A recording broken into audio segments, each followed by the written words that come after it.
Welcome to the Up Arrow Podcast with William Harris, featuring top business leaders sharing strategies and resources to get to the next level. Now, let's get started with the show. Hey everybody, William Harris here. I'm the founder and CEO of Elumynt and the host of this podcast where I feature experts in the DTC industry sharing strategies on how to scale your business and achieve your goals. Super excited about the guest that I have here today, Neal Schaffer. He is a leader in helping companies grow their businesses through leveraging the latest best practices and trends in digital, content, influencer, and social media marketing. He's the founder of the digital marketing consultancy, PDCA Social.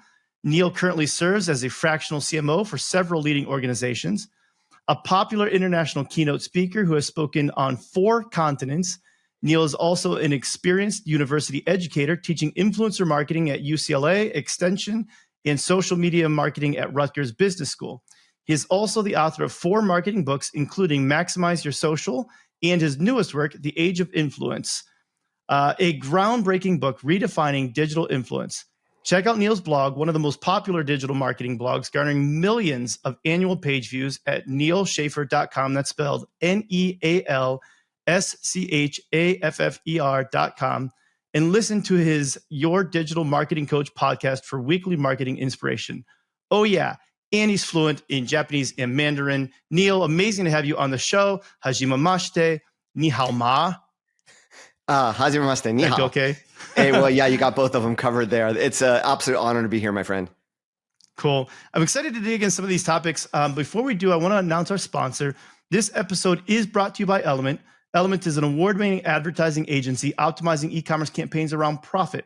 In fact, we've helped 13 of our customers get acquired, with the largest one selling for nearly $800 million, and we were ranked as the 12th fastest growing agency in the world by Adweek. You can learn more on our website at Elumynt, spelled ELUMYNT.com. That said, enough of the boring stuff, on to the fun stuff. Literally, one of the things that you've said over and over again is marketing is fun. What do you mean by that? Why is marketing fun? You got to love what you do, right? And I think when we get to marketing and e-commerce marketing, there's ad platforms, there's social media companies to deal with, there's content that we need to produce. And sometimes we forget that if we lose that passion for what we do, and I equate passion with sort of having fun, it's going to show in our content. It's going to show in the way we treat our employees. It's going to show in the way that we treat others in social media. If we're always having fun doing what we're doing and we truly love, our products and our marketing, I think it's really going to show. And instead of making customers, you're going to make friends. And I think that's one of the themes as I am starting to write my next book. We talk about e-commerce, primary marketing channels, advertising. You don't make friends through advertising, but if you can make friends, sure, they talk about you. They come back for more. They write reviews. They post about you on social media. So when you start to make it fun, I believe you begin that transition into making more friends, and that unlocks a lot of other things. So that's a short answer. But I think it's also just an easy to understand concept. And I just like to throw it out there that, hey, let's not get too serious about this. Yes, making money is serious business, but when you can have fun making money, I think that's every entrepreneur's dream. It reminds me of running. I don't find running to be particularly fun, but there's a lot of people who do, and they like to go for long runs, 100-mile runs, ultra marathons. And to your point, anything can be fun if it's something that you're passionate about. And marketing does have a lot of room to be really fun. Even on this podcast, for those who've been following from the very beginning here, I've been doing a lot of interesting antics on a lot of the different podcasts. The one time I picked my nose for a solid 10 seconds, waiting to see if the guest would notice, and changed outfits a couple of times on one to see when would I actually get called out for this. And so simply because of exactly what you said, it's like I'm doing this and it's fun, and I need to make sure that I'm enjoying it and having fun. And to your point, as a brand, if we're able to have fun, we can create not just customers, but friends. And I think that goes a long way, because we don't get into doing a really good job of looking at the impact of friends of brands as opposed to just customers of brands. Is there any way that you would look at how can we tell whether or not a brand is doing a good job of creating friends as opposed to just customers? It's actually a quote that I stole from Taco Bell. And this is the early days of social media marketing, but they were just killing it on Facebook and Twitter. This is before Instagram, and they're still killing it. But what director of marketing's like, look, we're on Facebook to make friends. We're not here to promote. And if we can make friends, obviously you get the engagement, you get more exposure. So, the way I looked at it, and I recently had this experience where I've just started to get into YouTube, and I mean, we can talk about that as well. And if you look at YouTube thumbnails, they're very emotional, like or the, all sorts of weird faces. And I do regular photo shoots, and I recommend anyone who wants to invest in a personal brand should do a photo shoot once a year. You get tons of photos. You can use them for selfies, like on LinkedIn, Instagram, what have you. And so I go to Japan a lot. So I did mine in Osaka in April. And it's like, you know what? I just want to have fun. I just want to be smiling. I don't want these like serious looking photos, even though I'm in a suit. Like I want to have fun, and I want to show my emotions and just be myself. And those photos are just so much better, exponentially better than any other photo shot that I've ever done. And like I now have like a few hundred photos that I go through when I do my tweets or LinkedIn posts or YouTube thumbnails. It gives me a variety of things, but they're all having fun. People want to buy from people they like, know, and trust, right? And I think a smile, having fun can get you pretty far in life. So I think that it is and if you have outward facing employees, like your community managers, what have you, if I was working with influencers for influencer marketing, I'd say, hey, they would probably smile anyway because that's their jive. But become a company of smiles. And I think it's just it's a concept that if you can remember that, I think it'll just go miles and give you a lot of benefits that you might not have thought of. One of the quotes that you just said there of people do business with companies that they like or whatever, or people, right?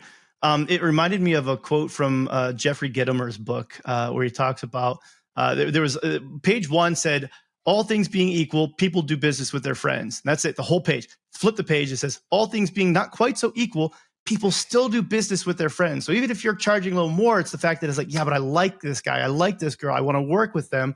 And so I used that. We were at, I was running some trade shows for a company at the time that sold marketing materials to car dealerships and realtors. And one of the things we would do just to kind of get a little bit more attention at our booth is we had what we called the CEO laugh. And we would just start laughing, not necessarily about anything, just laughing, just so people would say, what's going on over there? It's just, and it was the boisterous laugh, right? So it's just like, you just got to go for it, right? And think, what's going on over there? And we would just, all of us just start laughing and they're going, oh, what's going on? And it was a really fun, gimmicky way of getting people. But to your point, people want to be a part of whatever exciting or fun is going on. No, absolutely. One of the other things, go for it. It's just a small thing, but just something. I'm not going to say it's going to make you $1 billion, but just something to keep in the back of your head. The way that you approach people, because it's all digital now, and especially I know we're going to talk a little bit about employee advocacy, but any outward touch point to the world gives you the opportunity to shape the opinions of people. In fact, one of the classic quotes about employee advocacy comes from the CEO of Honeywell, this industrial product, air defense, whatever, military, product company. And like the 1970s, the CEO said, hey, anybody who engages with the customers, any one of our employees has the chance to improve our relationship or to tarnish our relationship. And it really is that easy. And that's, once again, it's part of all this that I teach is mindset. Once you get the mindset, it's a lot easier to implement. But if you don't get the mindset, it's really hard to implement. Yeah, you read my mind. You've got a great memory, because that is exactly what I wanted to get into, was employee advocacy of your brand. And you had on your show, Deb, and I'm forgetting her last name for some reason here, but talking about just building up. Yes, thank you. An army of irrationally loyal fans to your brand. And some of those immediately those first fans of your brand should be your own employees, your own team. And this is true for any business, but especially for e-commerce as well. I would say that if your own team isn't using your products, loving your products, raving about your products, why not, right? They've got all this access to it, all the data, all the knowledge. How do you go about building up employee advocacy for brands? Wow. Well, I mean, a lot of people listening probably already have their team. So it's just a matter of, the younger the employee, the more active they are on social media. And a big thing about employee advocacy is we want our employees to talk about our brand on social media. I would take it one step further, because I think that there's a lot of invaluable ways they can contribute to your company. They can give you ideas. marketing ideas, product ideas. Obviously, some of them might be nano influencers. They might already have 1,000 influencers, in which case they could talk about you, but it can't be forced. It has to be natural. I like the idea, if you have some sort of external influencer marketing program in place, I would now apply that internally. I'd actually bring your employees, give them the chance to engage with your external influencers. Train them, right? Train them how to take better photos, better videos, better TikTok captions, whatever it is. Any employee advocacy program, if you really want to invest in your employees to get them to help share the word about your products, the best way to do that is actually through investing in them. Then they feel you have skin in the game. It's, they're people as well. They feel you're invested in them. But obviously they have to want it. So you might have 100 employees. Not everyone's going to take part in it. But you know what? If there are 5 or 10 of them that are really active in social and they've never posted about you, and if they can post about you once a month, that can be really impactful because they like, know, and trust your brand more than anyone. That, I talk about, brand affinity and these circles of brand affinity, and it's really your employees, even more than your customers, are invested in your company. So I know, with influencer marketing, we talk about employees, then we talk about customers, and then we talk about external influencers that may not even know your brand exists. So many brands immediately go to those people that don't even know about your brand without starting with the people that do know about your brand. And as important as, brand loyalty and customer advocacy is, I'd say equally your employee advocacy. Even if you only have a few employees, I'm thinking, I work for a startup e-commerce brand. Well, they're big in Japan, but they're a startup here. And our marketing person is also a bona fide photographer. So she's helping, and she has friends that are influencers because she's a photographer in LA. So she puts together some photo shoots. We get some great UGC content, right? A benefit of saying, you know what, we really want to tap into who you are and what you do. And rather than go outside for this, we want to collaborate with you internally. So it's internal collabs is the way to think about it. With each employee and their special skill set, is there an internal collab we can do? And I think with that mindset, you're going to find, doesn't have to be everybody. Doesn't even have to be 10% of your employees. But guess what? If a few of them start doing it, the other ones are going to go, hey, I saw that TikTok post. That was awesome. It got like 2,000 likes. Can I join the program as well? And you start a very, very positive atmosphere within the company where everybody's just naturally sharing. And that's the ultimate. Very few companies have that. Back in the day, Zappos was an example of a company where any employee could post on their Twitter.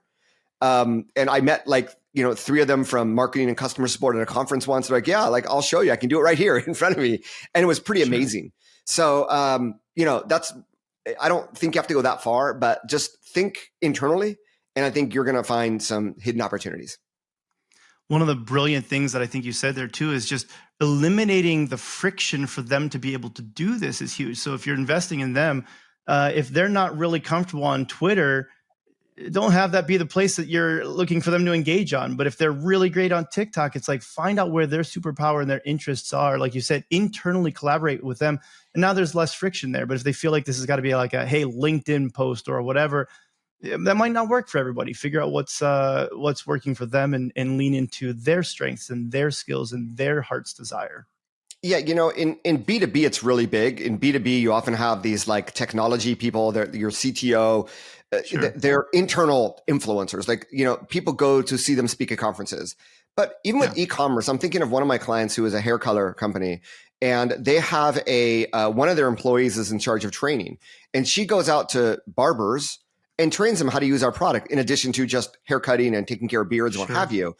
And she is really, really popular in her field. People know her. People, go to her trainings. They line up to meet her. So why can't we start to put some of that stuff online? Why can't we start the live stream, take videos, repurpose that with her permission, of course, and maybe train her on how to do it herself as well? It's this little thing can really have big impact over time, especially when they are not creating very much content on their own. This can be a boon. So, as e-commerce companies, even just with advertisement, you still need to make content, right?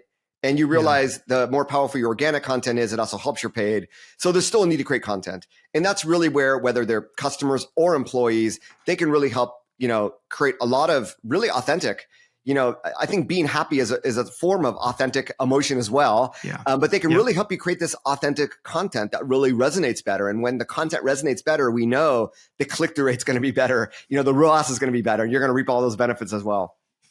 Yeah, if it's forced, it doesn't feel as genuine. It doesn't feel as happy. Like you can see right through that. Reminds me of Dave Mortensen, one of the co-founders of Anytime Fitness, the gym franchise, him and his partner Chuck Runyon, they wrote a book called Love Work. In it, they talk about how a lot of people have gotten even, the Anytime Fitness logo tattooed, like these, their employees get the tattoo of the logo on their body. This is a very permanent thing. You only do that if you love the company that you're with. And let's say that we go beyond whether or not you're trying to get people to post on TikTok or some other social platform. Do your employees, they might love your product, but do they love your company? Do they love their way they're being treated at your company? Have you taken care of them in their emotional needs, their physical needs, their monetary needs, right? If you haven't done that, then you can say, well, it's going to be very difficult for them to do a good job of being your own influencers in this space, because it's going to come through. It's not going to feel very genuine when they do that. Yeah. And it's funny. A lot of companies are investing in creating virtual influencers, right? These are not real people, but they have full control over them. But think if you could invest in and build an army of influencers that are your actual employees. I think that's huge. And it's something I'd like to see more brands do. Like I said, it doesn't have to be everybody, but just a few people can create these really, really positive role models. And those role models are going to be the reason why people want to work at your company. People want to buy from your company. Once again, it's the human emotion. It's the side of advertising that you don't really see, but to me, it's the yin and yang. You really need both if you really want to capitalize on all the opportunities out there. Yeah, that's brilliantly worded. I want to transition then into also, you use a really good doctor analogy the other time we were chatting, with the idea of a lot of brands right now maybe get hyper focused on one specific area that they're trying to work towards or optimize towards, and they're missing a lot of other things. Can you walk me through what this analogy is? Yeah, so I wrote a book. My last book was influencer marketing called The Age of Influence. It came out in March 2020, just perfect timing. But it ended up with, remote work. I ended up getting a lot of what I call my fractional CMO clients. So people that were willing to work remotely over Zoom and what have you. So that was a boon. But I had a lot of companies reach out to me saying, read your book, need your help at doing influencer marketing. I'm like, okay, let's, sign a contract and let's start to dig into all of your marketing, because influencer marketing doesn't live in a silo. And I need to understand everything you're doing. So I would have like startups. They didn't even have a social media profile and they wanted to get an influencer marketing. I'm like, wait a minute, right? Anybody that talks about you on social media is going to want to tag you. And then they're going to go to your profile and it doesn't exist. You are not going to be very effective, right? So there's a certain order of things. There's a certain infrastructure. And as I write my next book, which is going to be this digital marketing playbook, I'm trying to organize what this looks like. But it's almost like you need the start, the grow, the scale, right? The start is that bare infrastructure.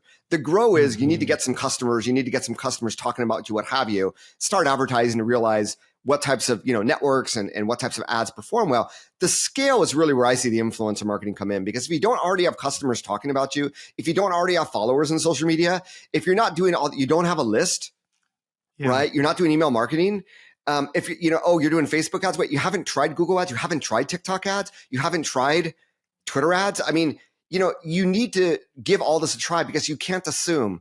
So I like to say the analogy I use, getting back to your question, was, think of me as the doctor, right? You don't go to a doctor saying, I have, meningitis and I need this medicine in 5% prescription strength. I mean, you ask the doctor for their opinion. And I think in marketing, a lot of companies, a lot of business owners will assume this is what they need. They'll talk to someone like myself and I'll say, no, I think if you want to reach that goal, which at the end of the day is increase sales, I think there's a more effective way of doing it. And in fact, if you want to leverage influencer marketing, the most effective way is to first do A, B, and C.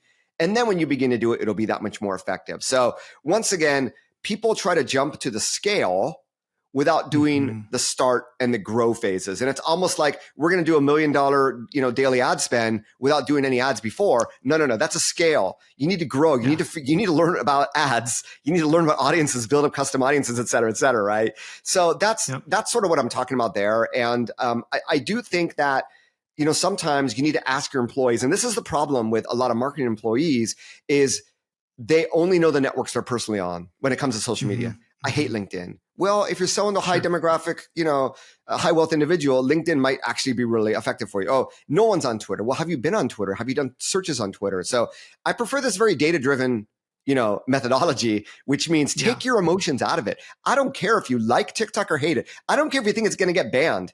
It is the most influential social media app in the world right now. And, even if it gets banned, use it while you can. I tell people LinkedIn groups, you used to be able to download an email address of everybody in your LinkedIn group. And then LinkedIn stopped doing that. And this is like 10 years ago, right? Yeah. Take advantage of things while you can, right? Yeah. And let me repeat that. Take advantage of things while you can. If you think like Facebook ads are doing really, really well right now, you never know when Apple's going to come in and say, nope, we're going to stop, feeding cookies. And, things change really, really fast. So I just see that, even LinkedIn, and I know that, a lot of e-commerce may not be on LinkedIn, but there's a type of carousel post that's going really viral on LinkedIn. And LinkedIn saying starting June 23rd, you can't do that anymore. So, things change fast. So when you find something that works, you need to leverage it and not worry about, is it going to get banned, or I personally don't like it, or I don't care about dances. You need to get the data first. And if your marketing team is telling you, oh, we need to do this, ask them for the data. Have we tried this? Have we tried that? What's the comparison? And I'll end with, one of my first clients when I had an agency, I don't do agency work anymore. They're like, oh, we need to do Facebook ads. I'm like, well, let's A/B test Facebook and Twitter. And our Twitter ads did so much better in conversion that the Twitter ad team actually wanted to feature our company as a case study, right? Wow. And we would not have known that unless we did the experiment.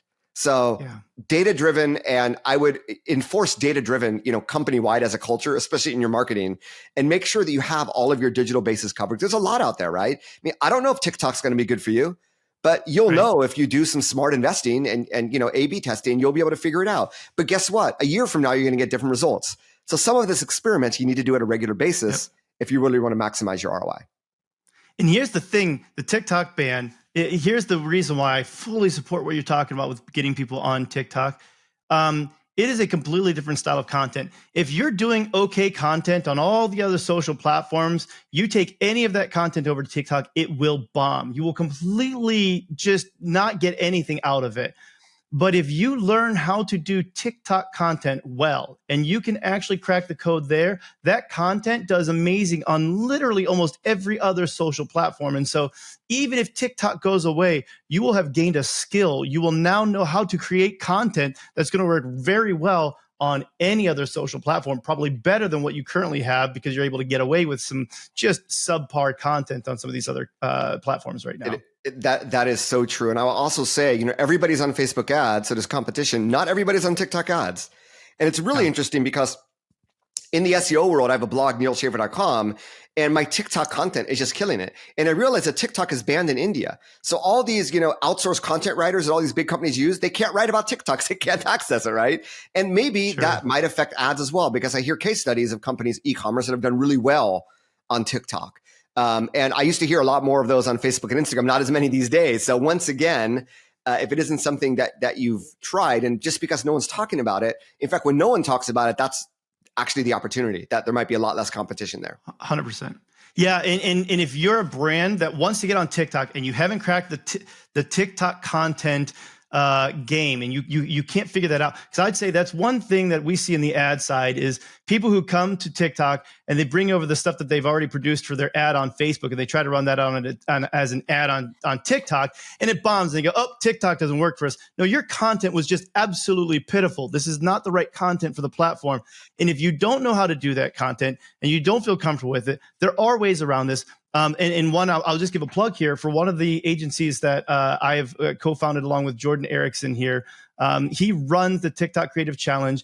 There's a bunch of TikTok creators that are in this space that know how to do this. They've run ads now for John Wick, for Alibaba, for a lot of other brands, and it's completely pay for performance. So you're getting some of the best creators to make content for your brand, run them as ads, and you only pay if it's converting. You only pay if it's working better than your other ads. And so that's one way. If you're not quite familiar with TikTok and you can't figure it out yourself, find partners like this who are willing to create this. Work with influencers who are really influential on TikTok and say, I need you to make this content because I don't understand how to make the content for that. It sounds like something that you would do, right? So it's like, work with Neal on some of these influencers and say, great, I need this kind of content.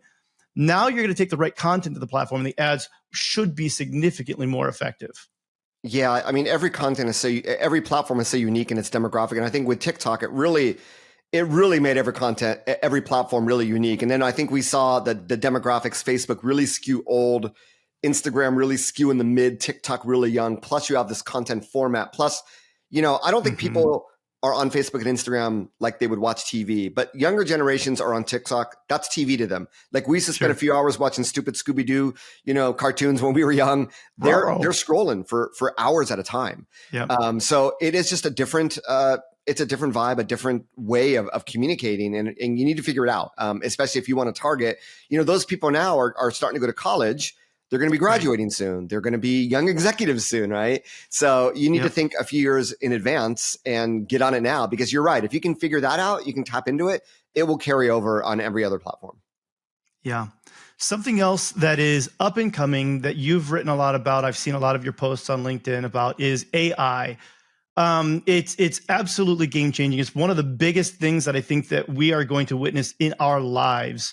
I would even say that this is probably on the level of what the internet was like when that came out in the 90s, right? What are you watching from an AI perspective? What do you think would be important for brands, especially e-commerce brands, to be paying attention to in the AI space? And are there tools that you really like that you're looking at? So AI, we call the recent evolution of AI, we're calling generative AI, which is AI for content creation. So you have text, you have audio, you have video. Video, not there yet. There are, if you have customer support, like an FAQ, and you wanted to create someone that looks like a person that looks like they're really talking, it's really, really easy to create those explainer type videos with AI right now. But I think the main use for e-commerce is going to be visual and text. The visual is really, really interesting, because I mentioned the photographer and the photo shoot for UGC content. Well, there are now, and if you go to Shopify, and if you just do a search for AI visuals, you'll find a bunch of tools where you upload a picture of your product, and they will take out the background and just immediately give you lots of really, really compelling looking visuals that you can use for social media, for all of your advertising. So that is really exciting. I think the quality is only going to get better with that. So that is something I would definitely, especially if you just want to cut off face, if you only show the chin, you can get away with it. If you need to show an actual person, I do not believe AI generated people are there yet. But visually, I think that's really powerful to be able to create imagery at scale. The textual is really, really interesting. So, I have a lot of different clients, and some write short form content and some long form content. So short form content is like ad copy. It's like an ad title, ad description. You're limited to like 120 characters, 200 characters. Long form is like 2,000 word blog post. So I am not recommending you write a 2,000 word blog post using AI. I know some people that do that. And the problem with long form content is you're often writing it because you want to get indexed and seen in search results. But I believe that content is not going to perform well for a variety of reasons. However, if it's short form content, and if the SEO is not a matter, if it's ads, or if it's like Amazon bullet points or short little Amazon descriptions, I think these are perfect scenarios to leverage various AI tools to give you new ideas. I was listening to a podcast today, someone who's done really, really well at e-commerce, and he will go and find, competing products, very, very similar products on Amazon, and he'll find 5-star reviews, and he'll cut and paste all those reviews into ChatGPT and say, based on these reviews, please create 10 different 100 character variations of ad copy that talk about all the things that people like about the product. So there are so many compelling ways. It's out of control, right? It's just giving you, how many times have you been at like the Google ad manager? Well, if you're outsourcing your Google ads is one thing, but it's like, damn it, I need like 20 headlines. It's like, I don't know what, that's where there's no more writer block. The AI will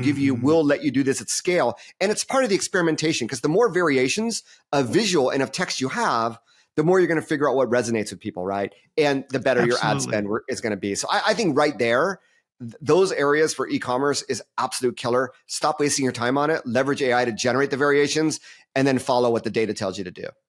Done. Yeah, it's that easy. It's a no-brainer. Yeah.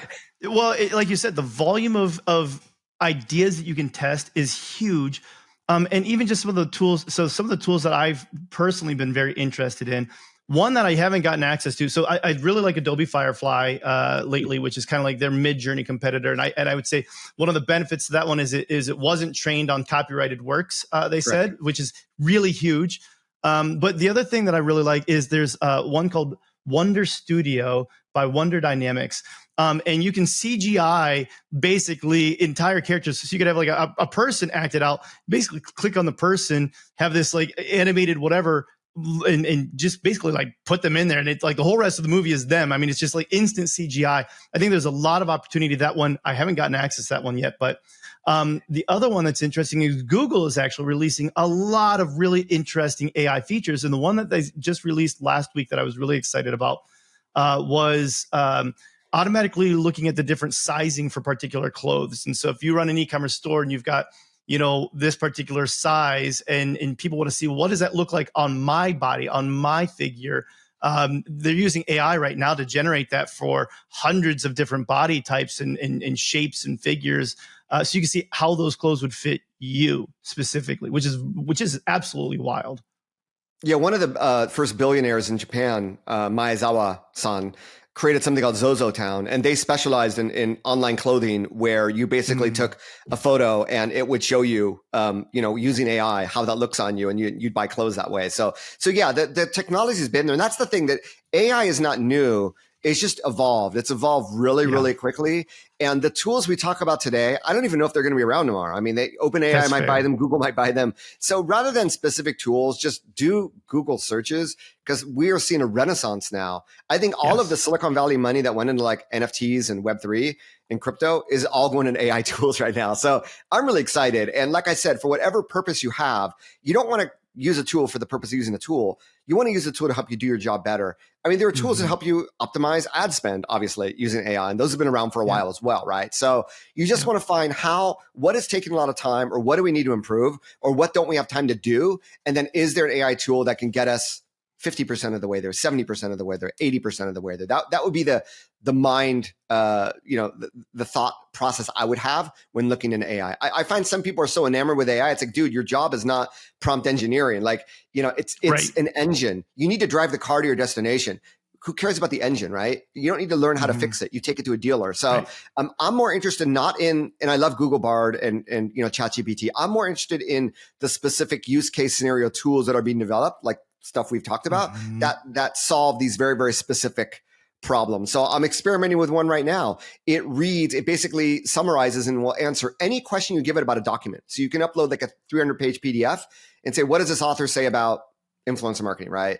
But it's like, well, can I take, blog posts? So if I want to write a blog post about, summer hairstyles that are going to go trendy in 2023, I might want to do some research on what other blogs have talked about. Can I take a URL and then upload 10 different blog posts, and then you summarize what it says are the 3 most trendy, and then the 3 that I might be interested in that are less written about, but they're more relevant because I'm located in Southern California. This is something that this tool can do. So every day, literally, there are new tools out there it's just amazing. We live in an amazing time, and really, everyone listening should be all over this, just at least doing searches and finding out what tools are out there that can help you with whatever you need.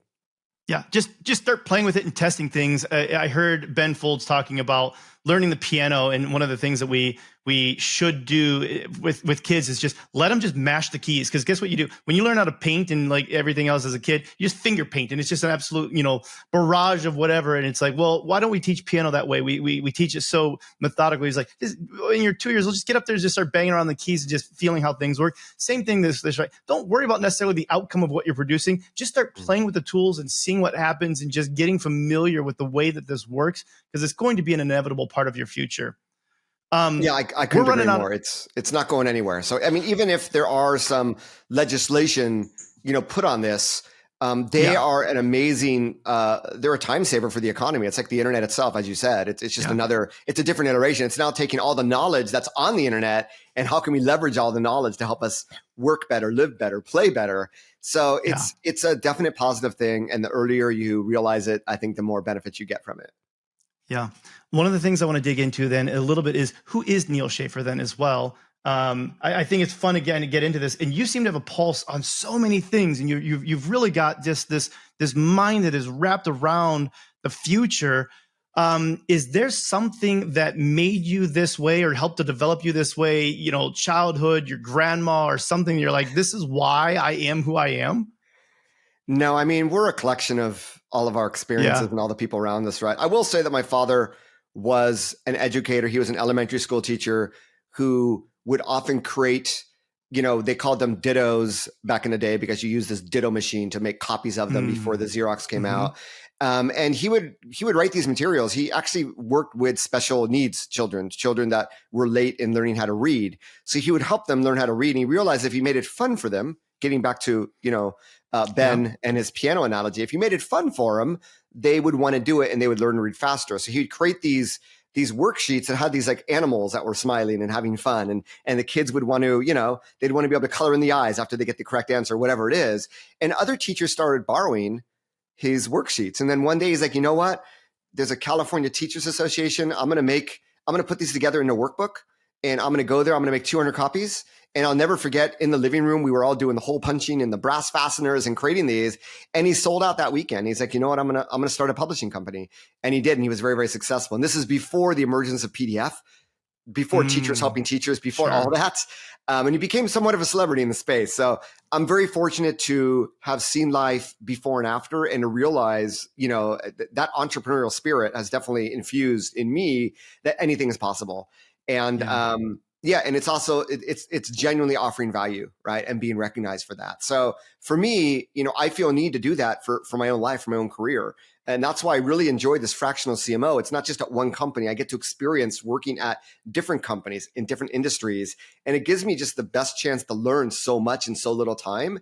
And the more I do, the more I learn, the better I get at it, and the more I can share. So I think what you're seeing is just this iteration of over the last, I started my consultancy in January 2010. So over 13 years, just working with a variety of companies, variety of industries, sometimes going really deep in certain platforms when I needed to, when I felt that, I lacked the understanding. But I've always taken, a lifelong learner approach. When I graduated from university, the university speech was, today is the first day you're learning, right?